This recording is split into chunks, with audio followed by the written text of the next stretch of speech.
হাদিসের মধ্যে আছে, আল্লাহর নবী সাল্লাল্লাহু আলাইহি ওয়াসাল্লাম বলছেন, কিছু মানুষের দিল গাফলতি আর অবাধ্যতা করতে করতে কালকুজে মিরবাদান, এই নবীজি উদাহরণ দিয়া বলছে, সেটা এমন একটা কলস, এমন একটা পাত্র, পাতিল, কলসির মতো হয়ে যায় যেটা এরকম উল্টানো। এটা দেখাইলাম আর কিটা দিয়া, এটা উল্টানো কলসের ন্যায় তার দিল হয়ে যায়, যেই উল্টানো কলসির উপরে আবার আলকাত্রা মাইখা দিছে, পিছলা বানায় দিছে, যার কারণে এক ফোঁটা পানি এখানে জমবে না। এটা যদি এরকম উল্টাইয়া রাখে, আটলান্টিক মহাসাগরের পানিও যদি এটার উপরে ঢালে, তো এটা তো কোনোদিন পুড়বে না। তো পানির কমের কারণে ইনি পড়ে না, নাকি উল্টানের কারণে?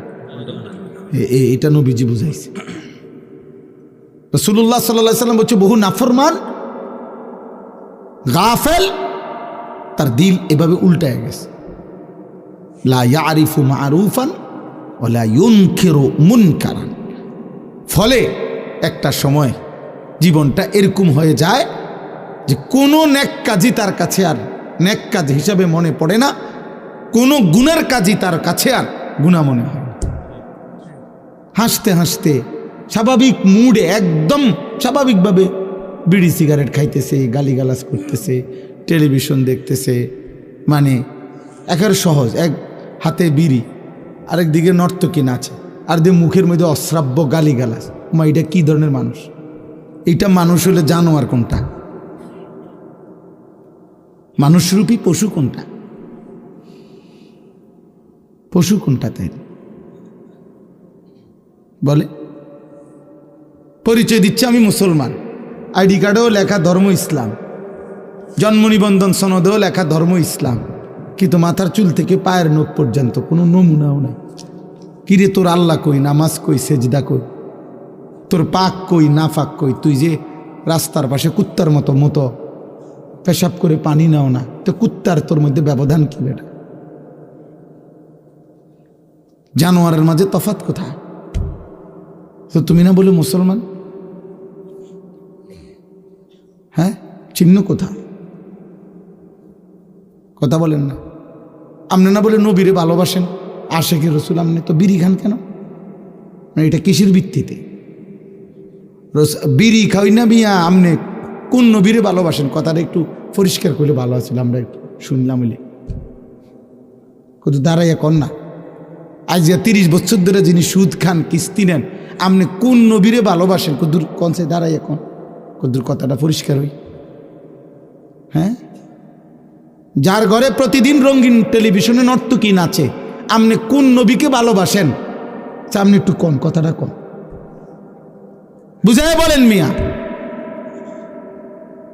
এজন্য বললাম, দিল যদি উল্টে যায়, খোদার লানত পড়ে যায়। এবার আর আটলান্টিক আরে কিসের ফদান বক্তা, ফদান আকর্ষণ? আশরাফি কি আর আবু হানিফ কি? সারা পৃথিবীর মৌলবী বেটা তোমারে বাইটটা দিল তো তোমার কলিজা নড়বে না। তোমার তো কলিজাই নাই, তোমার তো দিলে নাই, তোমার দিল তো উল্টে গেছে। এবার এক সাগর পানি দিল তো ওই মগ, ওই জগ, ওই বালতি আর পুড়বে না, কারণ এটা উল্টানো। এজন্য এই পরিমাণ গুনাহ করতে নাই, এই পরিমাণ আল্লাহর সাথে গাদ্দারি করতে নাই। আল্লাহ বলবে দুনিয়া তো চালাই দেবো বান্দা, কিন্তু দিল উল্টায় দেব। ওয়ালামু আন্নাল্লাহ ইয়াহুলু বাইনাল মারই ওয়া কলবি, কোরআন শরীফের আয়াত, সূরা আনফালের আয়াত। ইয়া আইয়ুহাল্লাযীনা আমানুস্তাজীবু লিল্লাহি ওয়া লির-রাসূলি ইযা দাআকুম লিমা ইউহয়িকুম। আল্লাহ বলেন, হে ঈমানদার, আল্লাহ এবং তার রাসূল যখনই আহ্বান করে, ডাকে, ইবাদত, আমল, সেজদা, বন্দেগীর জন্যে তৎক্ষণাৎ সাড়া দিও, নগদ জবাব দিও। আল্লাহর ডাকে, নবীর ডাকে। কেন? লিমা ইউহয়িকুম। তাহলে আল্লাহর ডাকে সাড়া দিলে, নবীর ডাকে সাড়া দিলে, এই আহ্বান গ্রহণ করলে জীবন পাবে, জীবন, হায়াত পাবে, লাইফ হবে, জীবন পাবে। আল্লাহ বলেন দেরি করো না। কেন? হতে পারে আমি আল্লাহ ডাক দেওয়ার পরে দেরি করার কারণে আমি আল্লাহ তোমার মাঝে আর আমার আহ্বানের মাঝে তোমার অন্তরের মাঝখানে আমি ব্যবধান করে দেব। তুমি মনে করছিলা কালকের থেকে ভালো হয়ে যাইবা, আমি সিদ্ধান্ত দিয়ে দিলাম আজকে রাইতে কবরে যাইবা।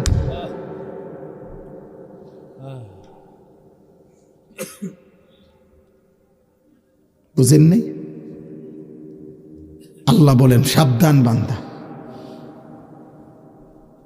এমন যেন না হয় তোমার ইচ্ছা আগ্রহ আর আমার ফয়সালা ভিন্ন। তুমি ভেবেছ একরকম, আমার ইচ্ছা ভিন্ন রকম, আর তুমি জানোই বান্দা, অথবা না জানলে কেউ জিগাইও যে তোমার ইচ্ছা আর আমি আল্লাহর ইচ্ছায় কার্যকর হবে কারটা। কথা বলে না? কার ফয়সালাটা কার্যকর হবে, কার সিদ্ধান্তটা কার্যকর হবে, তাই রে? এই জন্য আমি গভীর রাতে প্রথম কথা এটা বললাম।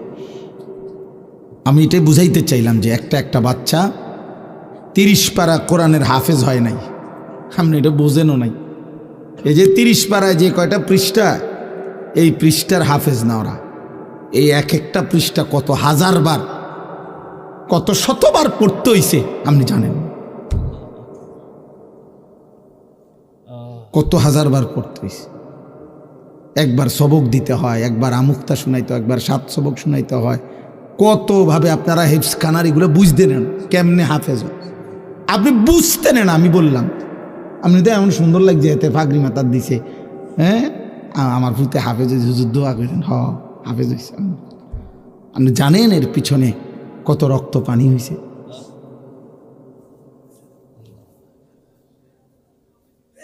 এই জন্য এটা অনেক বড় নিয়ামত, অনেক বড় নিয়ামত।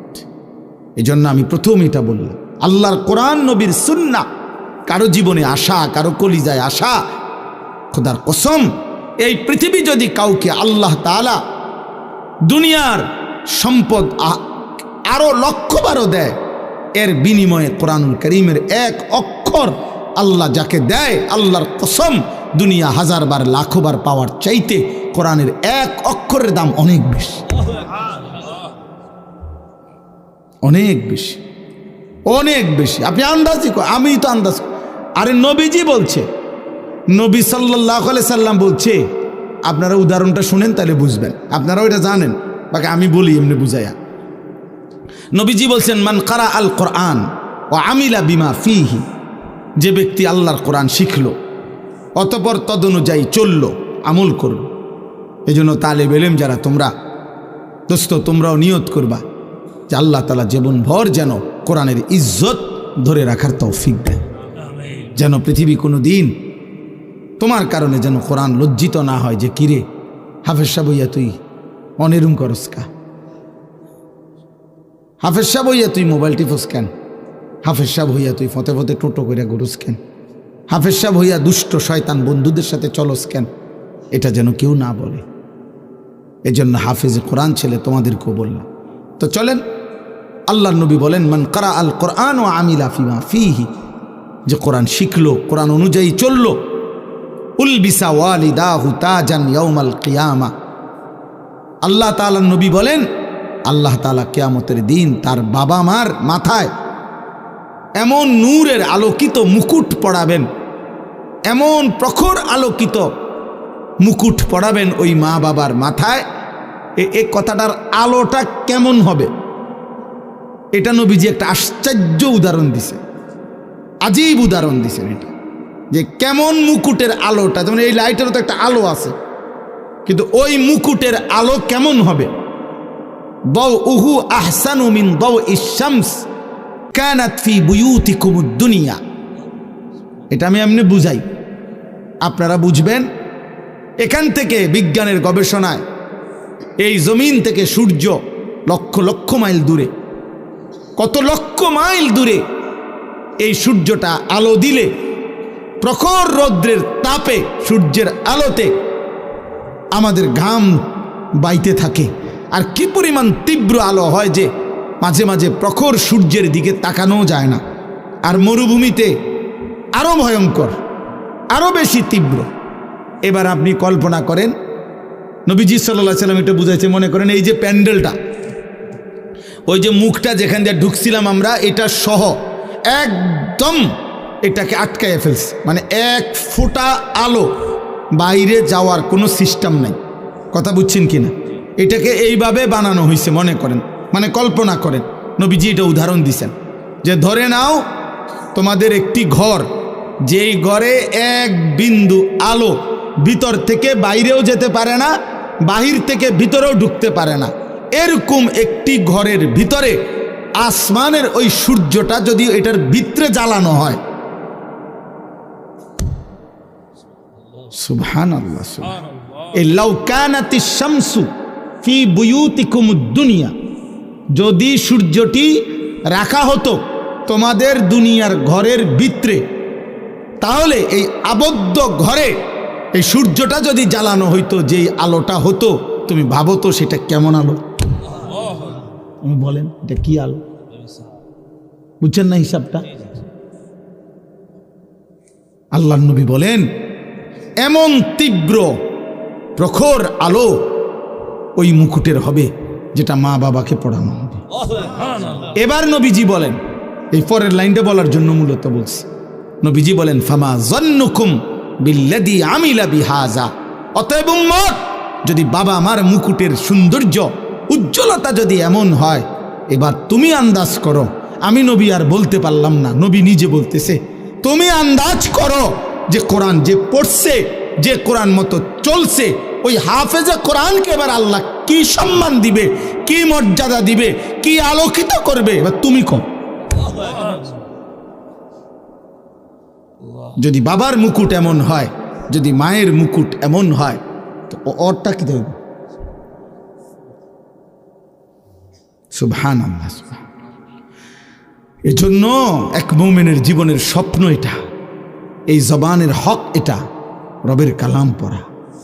এই জন্য আমার তো ব্যক্তিগত কথা, সবসময় আমি এটা বলি, যে এই জিব্বা মুসলিম পরিচয় দেওয়ার পরে যে মুসলমান এই জিব্বা দিয়ে, আল্লাহর দেওয়া জবান দিয়ে আল্লাহর কোরআনের একটা পৃষ্ঠা সাইয়া সাইয়াও শুদ্ধ পড়তে পারে না, ওই মিয়া বোবা। আমি বললাম আপনার মূলত কোনো জবান নাই, আপনি বোবা হইলেই সার্থ। আপনি তো হুদা ভাতে খান, আপনি শুধু ঘুমে গেদান, আপনি শুধু পেশাব পায়খানা করেন, আপনি শুধু দুনিয়া কামাই করেন, আপনি শুধু দুনিয়া ভোগ করেন। আপনার এই জিব্বা না হইলেও চলতো, কারণ বাস্তবিক অর্থেই যারা বোবা, ওরাও দুনিয়া প্রতিনিয়ত ভোগ করে।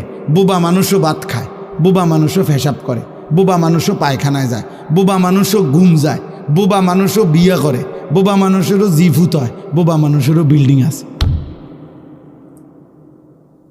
তাহলে বোঝা গেল শুধু দুনিয়া ভোগ করার জন্য কথা না বললেও চলতো, শুধু দুনিয়া ভোগ করার জন্য চোখ না থাকলেও চলতো। আমরা এই যে এখানে আমিন ভাই আসছিল, এই অন্ধ হাফেজ আমিনুল ইসলাম, আমি ছোট্টবেলার থেকে ওনারে দেখছি অন্ধ। আমি যখন ছোট্ট পিচ্ছি কুমিল্লা কাসিমুল উলুম মাদ্রাসায় আসা যাওয়া করি, যখন আমার বয়স 10-11 বছর, তখন থেকেই তো আমি দেখছি ওনারে অন্ধ। তো এই অন্ধ হইয়াই তো উনি দুনিয়া ভোগ করতেছে না? ওনার বিবি বাচ্চা আছে না? তো উনি মাদ্রাসা দুইটা তিনটা, উনি একটা দেশ চালায়, উনি বোঝে যা। ওই আমি আবু হানিফের মতো এরকম 2-4 হুজুর আরো বোঝন বহুত সময় লাগবে। সারা বিশ্বের মাথা অন্ধ মানুষ, কারো কোনো নাম্বারটা পর্যন্ত, মোবাইল নাম্বার একবার শুনলে অটোমেটিক এমনি এমনি টিপে ওঠে। দেখছেন 2-3টা মোবাইল। আলহামদুলিল্লাহ। বুঝাইতে চাইলাম চোখ না দেখা মানুষটাও তো দুনিয়া কি করছে। তাইলে আল্লাহ তাআলা আপনাকে এমন একটা চোখ দিলেন। হায় মুসলমান, এই মুসলমান, 30 বছরে তুমি তোমার রবের কালাম দেখলে না?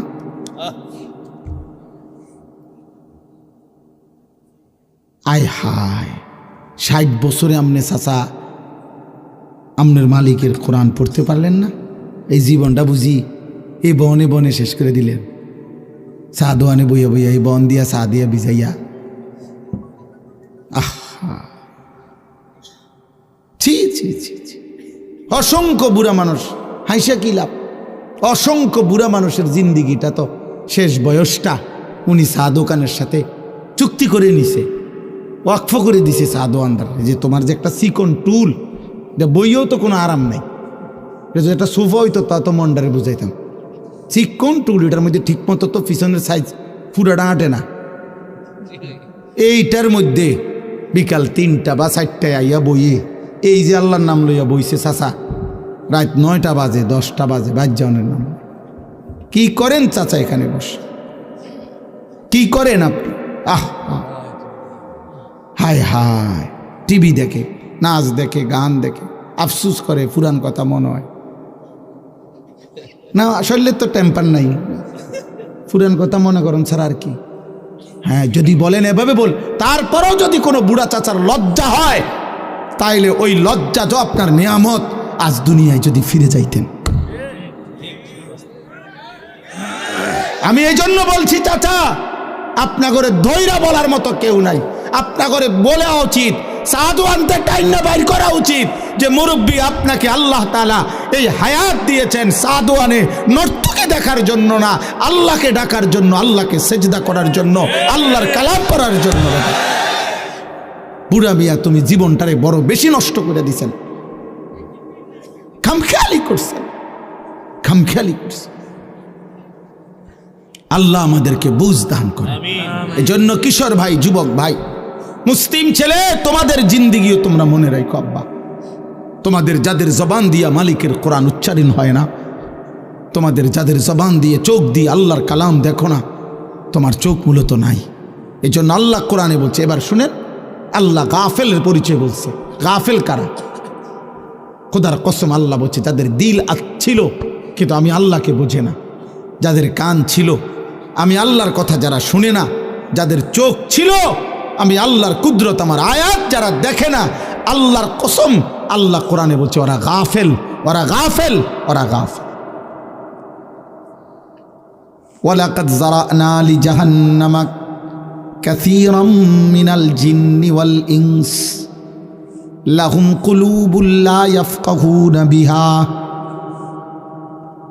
ওয়ালাহুম আযানুন লা ইউবসিরুনা বিহা লা ইয়াসমাউনা বিহা ওয়ালাহুম আ'য়ুনুন লা ইউবসিরুনা বিহা উলাইকা কাল আনআম বাল হুম আযাল উলাইকা হুমুল গাফিলুন।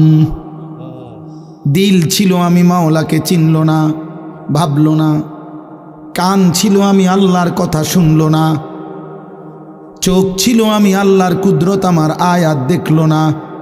খোদার কসম আল্লাহ বলছে, এমন নাফরমানদেরকে দিয়ে আমি জাহান্নাম পূর্ণ করব।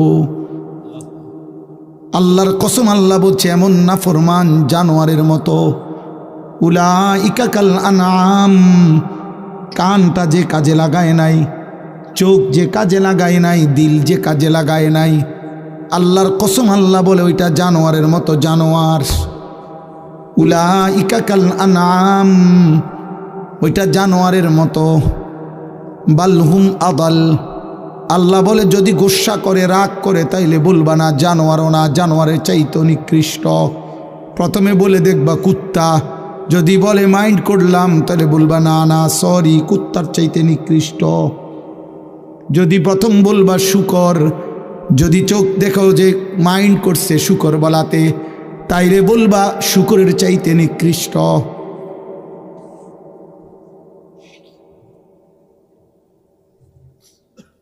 প্রতিবাদ করেন তাহলে নামাই দেই, প্রতিবাদ করলে 1 ডোজ নাইমা যাব। আপাতত বেনামাজি জানোয়ারের পরিচয় নিয়ে উঠো। আমি বললাম, নওজোয়ান ছেলে, একটা ওয়াক্ত নামাজ আজকে যারা পড়ো নাই, আপাতত আনিসুর রহমান আশরাফির নাম মনে রাখো। আমি তোমার পরিচয় করাই দিলাম জানোয়ারের সাথে, জানোয়ারের পরিচয় নিয়ে উঠো। যাওয়ার পথে কুত্তা দেখলে কুত্তার লগে কথা কইও, যাওয়ার পথে কোনো শুকর দেখলে ওর সাথে কথা বইল, অথবা আগামীকাল ভোরে যদি দিনে কোনো কুত্তারে দেখো, ওর সাথে তোমারে মিলাই নিও, দেখো কোনো পার্থক্য হয় কিনা। দেখবা বরাবর ও সেজদা দেয় না, তুমিও না। ও পাক নাফাকের ধার ধারে না, কুত্তার কোনো পাক নাফাক নেই। কুত্তার এই জন্য পেশাব করে পায়খানা করে পেশাবের পরে পানি নেওয়ার কোনো প্রয়োজন নাই, তার তো কোনো পাক। কুত্তার কোনো জায়েজ না জায়েজ নাই। বিরানি তো মুখ দেয়, পায়খানা তো মুখ দেয়। এই নাফরমানো মাকেও দেখে, বোনের দিকেও তাকায় দেখে, আয় হায় মানুষ নামের পশু এই জানোয়ার উলঙ্গ ছবিও দেখে। তোর কাছে তো কোনো পাক না ফাক নাই, তোর কাছেও তো কোনো জায়েজ না জায়েজ নাই আব্বা, তোর কাছেও তো কোনো হালাল হারাম নাই। মাকে দেখা তো হালাল, ভিন নারী দেখা তো হারাম।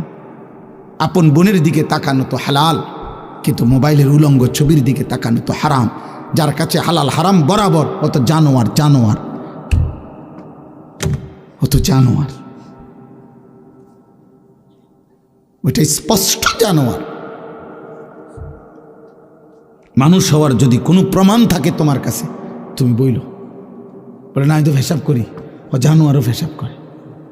না না আমি তো ভাত খাই, জানোয়ারও খাবার খায়। তুমি আলাদা পার্থক্য করো। একজন দাঁড়াইয়া বইল, এখন বললে পারো, এখন কো। বেনামাজি তুমি দাঁড়াইয়া কর, চরিত্রহীন যুবক তুমি দাঁড়িয়ে বলো। নারী ছবি উলঙ্গ দৃশ্য দেখা যুবক, আমি তোকে বললাম জানোয়ার, তুই মানুষ প্রমাণ করো। এখন বিচার হইব, যদি প্রমাণ করো আমার বিচার হইব, আমি যাইতাম না। এখানে বিচার হইব, হয় ভিডিও, অসুবিধা কি? আমি বললাম তোকে জানোয়ার, তুই মানুষ প্রমাণ করো। ইনসান কেমনে হইলা? ইনসান তো গোলাম কি জন্য বানাইছে আল্লাহ। এটা যদি কথাই না শোনা যায়, এইটা দিয়ে যদি মাইক্রোফোন, এটা দিয়ে যদি আমি কথাই বলতে না পারি, আওয়াজই না যায়, তো মানুষ যে কোনো কেউ তো এটা বলবে, বেড়া তোর এটা মাইক্রোফোনও না, মাইক্রোফোনের জাতও না। তাহলে আল্লাহ বলছে মানুষকে আমি বানাইছি, কেবল এটা বানাইছেই মোবাইল, এটা কথা বলার জন্য। এটা কথাই শোনা যায় না, এটা তো বেটা মোবাইলও না, মোবাইলের জাতও না বেটা। তা আল্লাহ বলেন বান্দা আমি মানুষকে বানাইছিলামই তো গোলামির জন্য, ইবাদতের জন্য, সেজদার জন্য বানাইছিলাম। অতএব যার কপালে সেজদা নাই, যার জীবনে ইবাদত নাই, এই বাবা তুই তো বেটা মানুষও না, মানুষের জাতও না। ওয়ালাকাদ যারানা লিজাহান্নামা কাসীরাম মিনাল জিন্নি ওয়াল ইনস। এজন্য বন্ধু আমার, দোস্ত আমার, ভাই বউ, আল্লাহ বলছে বান্দা মনে রেখো আমি অগণিত নাফরমান জিন এবং মানুষ দ্বারা জাহান্নাম পূর্ণ করব। আল্লাহ বলছেন ওয়ালাকিন হাক্কাল কাউলু মিন্নি লাআমলাআন্না জাহান্নামা মিনাল জিন্নাতি ওয়ান নাসি আজমাইন। আল্লাহ বলে বান্দা হাসরের ময়দানে আমার চূড়ান্ত ফয়সালা করা হয়েছে। আমি সিদ্ধান্ত নিয়ে রেখেছি কোটি কোটি নাফরমান জিন এবং মানুষ দ্বারা জাহান্নাম পূর্ণ করব। আল্লাহ বলে এটা আমার সিদ্ধান্ত বান্দা, সিদ্ধান্ত। আমি জাহান্নাম পূর্ণ করব, লাআমলাআন্না জাহান্নাম। আল্লাহ বলেন আমি আমার কথার বর খেলাফ করি না, আমি আমার সিদ্ধান্তের ব্যতিক্রম করি না, আমি এর ব্যতিক্রম হবে না বান্দা, জাহান্নাম পূর্ণ করব। ইয়াউমা তুকাল্লাবু ওয়ুজুহুহুমুন নার। আল্লাহ বলে শোন বান্দা, জাহান্নামের আগুনে, দুনিয়ার কড়াইয়ার উত্তপ্ত তেলের মধ্যে মা বোন যেমনে তরকারি মাছ যেমনে এই পিঠ ওই পিঠ করে উলট পালট করে ভাজতে থাকে, আল্লাহর কসম আল্লাহ বলে বান্দা জাহান্নামের আগুনে তোর চেহারা, তোর দেহ এমন উলট পালট করে পোড়াইতে থাকবে।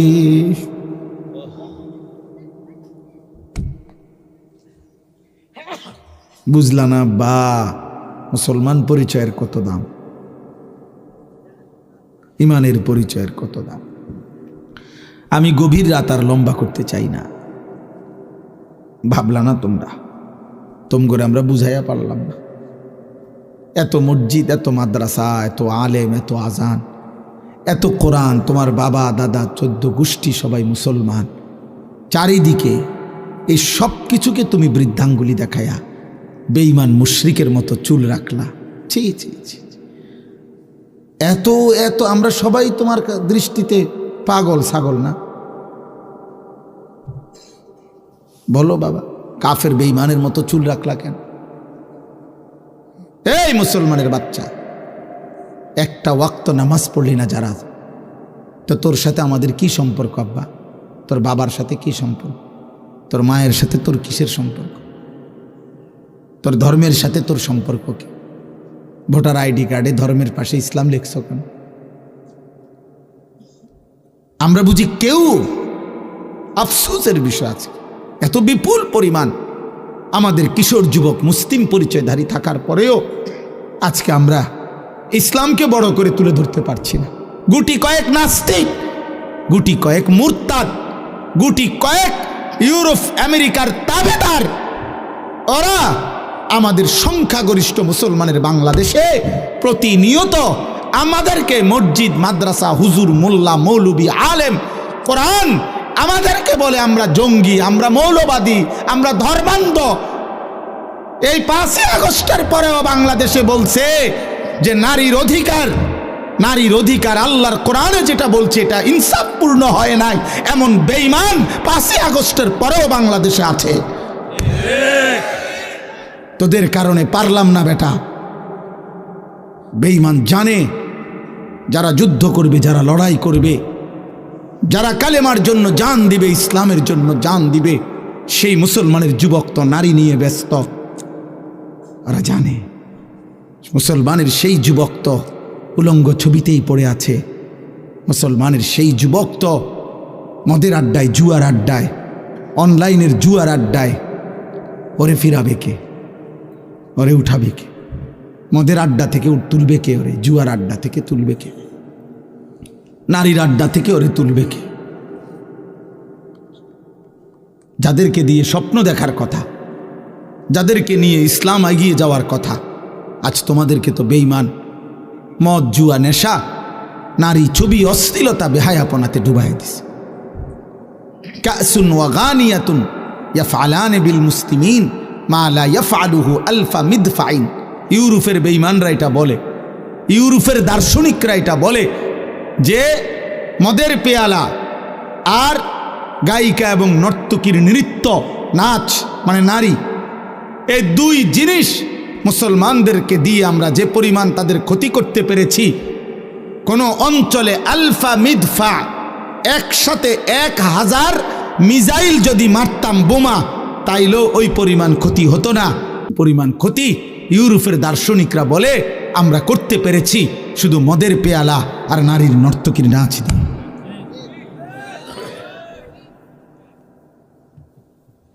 বোমা মারলে তো কোনো এক এলাকায় মারবে, এক অঞ্চলে মারবে, নর্তকী তো সব সারা দেশ জুড়াই দিছে। জিনাবে বিচারের ছবি তো সারা দেশ জুড়াই দিছে। আল্লাহ তোমাদেরকে বুঝ দান করেন। বাকি একটা কথা মনে রাখো আব্বা, আমি অনুরোধ করছি, এক যুবক হইল ভাইব, প্রত্যেক সময়েরই পরিবর্তন হয়। রাত্রি যেমন ভোর হয়, ভোর যেমন সন্ধ্যা হয়, কাজেই এটাও খোদার কসম সত্য যে কালেমার বিজয়ের সময় খুব কাছে হয়ে গেছে। এই মুহূর্তেও বাংলাদেশের পরিস্থিতি হলো, বাংলাদেশের সকল স্কুল, কলেজ, ইউনিভার্সিটি, সব জায়গায় এই মুহূর্তে যেখানেই কোনো প্রতিবাদ আন্দোলন, যেখানেই কোনো ছেলে পেলের, যেখানেই কোনো প্রতিবাদ করছে, আন্দোলন করছে, যে কোনো বিষয় নিয়ে, সবার আগে একেবারে প্রতিটা কলেজ, ইউনিভার্সিটিগুলোতেও বর্তমান বাংলাদেশে আওয়াজ ওঠে প্রথম যেই শব্দের, সেটা হলো নারায়ে তাকবীর। তুমি খবর নাও, এই মুহূর্তে বাংলাদেশের চিত্র এটা। আমরাও খবর রাখি, আমরা তো দেশেই থাই, সাঁদের দেশে থাই না। প্রতিদিন প্রতিদিন লক্ষ কোটি ইমানদার যুবক, ছেলে মেয়ে পর্যন্ত প্রতিদিন এখন প্রথম আওয়াজ নারায়ে তাকবীর। এখন শব্দ ইনকিলাব জিন্দাবাদ, ইনকিলাব। হাদির রক্ত বৃথা যাবে না, তার প্রতি ফোঁটা রক্ত থেকে ইনকিলাব হবে ইনশাআল্লাহ। দেখো, তোমরা দেখো, আল্লাহ তোমরা হায়াত দোক, তোমরা দেখবা ইনশাআল্লাহ। তোমরা দেখবা কয়জন রে গুলি করবে দুশমন, কয়জন মৌলবীরে গুলি করবে, কয়জন দেশপ্রেমিককে গুলি করবে, কয়জন ইমানদার যুবককে। বাংলাদেশে যদি 5 কোটি যুবক হয়, তো ভারতীয় বেঈমান আধিপত্যবাদী দুশ্মনরা একসাথে 5 কোটি যুবক ব্রাশ ফায়ার করে ফেলবে। কথা বলে না কেন? না না, কয়জন গুলি করবা? হ্যাঁ, এ কথা তো বলতেই বাধ্য হয়েছে 5ই আগস্টের পূর্বে যে স্যার গুলি করি একটা বাকিটি তো যায় না। এ কথা বলতে হয়েছে না? এ কথা বলেছে কি না বলে? তাহলে বুঝাই গেল সময়ের পরিবর্তন, এখন যুগ চাহিদার পরিবর্তন। এখন ইনশাআল্লাহ আমি বললাম বাবা, তোমাদের কাছে আমার হাত জোড় করে অনুরোধ, এই রাত গভীরে অনুরোধ, তোমরা নষ্ট হইও না। নষ্ট চরিত্রহীন যুবক তোরে 2 পয়সার জন্য পৃথিবী নেবে না। আমি বললাম আখেরাতে তো বেলে নাই, আখেরাতে তো কিছুই পাবা না, বাকি ইনশাআল্লাহ খোদার কসম তোমরা এই মাটিতেও এই জমিনেও 2 পয়সার ইজ্জত পাইবা না। আমি বললাম ইনশাআল্লাহ, মনে রাখো আমার নাম। মোবাইলে আসক্ত যুবক, নারী ছবি অস্থির দৃশ্য নিয়ে যারা পড়ে আছিস, ইনশাআল্লাহ আনিসুর রহমান বলে গেলাম, মোবাইলের আসক্তি তোরে আগামী দিনে ভিক্ষার থালা তুলে দিবে। তুই ভিক্ষা করবি, আমি বলি ভিক্ষা করবি আব্বা, মনে রাখিস। তোর বাবার বিদেশ, হ্যাঁ, তোর বাপ বিদেশ, তোর ভাই বিদেশ, তোমার ভাই বিদেশ, হ্যাঁ, মাতবুরি করো, তুমি মাতবুরি করো। তুমি মনে করছো বাবা আমার আব্বা তো বিদেশ, আমগো সংসারে আর অভাব হবে না। কত প্রবাসী একাকী চোখের পানি ফেলে, আমি নিজে দেখছি প্রবাসীর কান্না। আমি এইবারও হজের সময়, আমি তো প্রতি বছরই হজে উমরায় প্রবাসীদের রুমে রুমে যাই, কত প্রবাসীর কত কান্না। আমার বড় মোবাইল আছে আমার কাছেও, আমার কাছে সারা দেশ থেকে বিভিন্ন জায়গার থেকে বিভিন্ন জন বিভিন্ন খবর পাঠায়, যে ওগুলো আমার গাড়িতে আছে। কত প্রবাসীর কত কান্না, ঢুকরে ঢুকরে কাঁদে। এইবারও এক প্রবাসী আমার আল্লাহর ঘরের কাছে দৌড়ে এমন চিল্লানি দিছে কাবা ঘরের সামনে, কয় হুজুর আমি আজ 17 বছর বিদেশ করি, 17 বছরে হুজুর খোদার কসম আল্লাহর ঘরের সামনে দাঁড়ায় কইতেছি পরিবারের কেউরে কোনোদিন খুশি করতে পারি নাই। যারে যত টাকা দিছি, মা হোক, বউ হোক, বাচ্চা হোক, বোন হোক, আত্মীয় স্বজন হোক, যেখানে দিছি 5,000 টাকা, কয় তারা কইছে তে ইচ্ছা করলে 10,000 টাকা দিতে পারত, তে বিদেশ তাই কয় দিছি 10,000, কয় তে ইচ্ছা করলে 20,000 টাকা দিতে পারত, তে আজ বিদেশ করে এত বছর। কয় এই একটা কথা ছাড়া। একদিন এক আরবি, সৌদি আরবের এক প্রবাসী আমারে বলছে, কয় হুজুর আমরা রে, হে ও কাইন্দা দিয়ে আমারে বলছে, হুজুর আমরার কোনো দেশ নাই, আমরার কোনো দেশ নাই। কেন? কয় আমরা যখন এই বিদেশের মাটিতে থাকি তখন তো আমাদেরকে আরবরা বলে আজমি, আমরা তো আরবের না, এই দেশের না। আর আমরা যখন দেশে যাই তখন আমগরে কয় বিদেশি। বুঝলেন হিসাবটা হানিফ ভাই? বাইক গেলে কয় আমরা বিদেশি, বিদেশে গেলে কয় তে বিদেশি না, এই দেশের না, আজনবী। তো আমাকে দেশ কই? কামগো তো কোনো দেশ নাই। আমার খুব মায়া লাগছে তার জন্য। এরকম কত কাহিনী আছে। এই জন্য বাবা তোমরা অনুরোধ করছি, তোমরা এই সুখ কষ্ট পাইবা, এই নারী ছবি, এই বেনামাজি জীবন এবং এই কর্মবিহীন, এই পরিশ্রমবিহীন, এই অলস জীবন দুনিয়াতেও কষ্ট দিবে। অলস মানুষ দুনিয়াতেও কষ্ট পায়। আমার দোস্ত আবু হানিফ ভাই আমারে এখন কইতেছে যে ওইনে জরায় ধরে যে আল্লাহ শরীরটা সুস্থ রাখেন। সে দেখছি আমি ছোটবেলার থেকে, আমারও এই ওয়াজের জীবনে 21টা বছর আজকে, আমার আর জান চলে না মাঝে মাঝে। এই দৌড়ানো এক জীবন। আমার শায়েখ আল্লামা মুফতি মুশতাকুন নবী কাসেমি হুজুরের কাছে আমি বলছিলাম গত মাসে যে হুজুর আমার কোমরে 24 ঘন্টা ব্যথা করে, চোখে ছোট লেখা কম দেখি, গলায় ব্যথা করে, শরীরে খুব ক্লান্তি লাগে, আমি কি করতাম?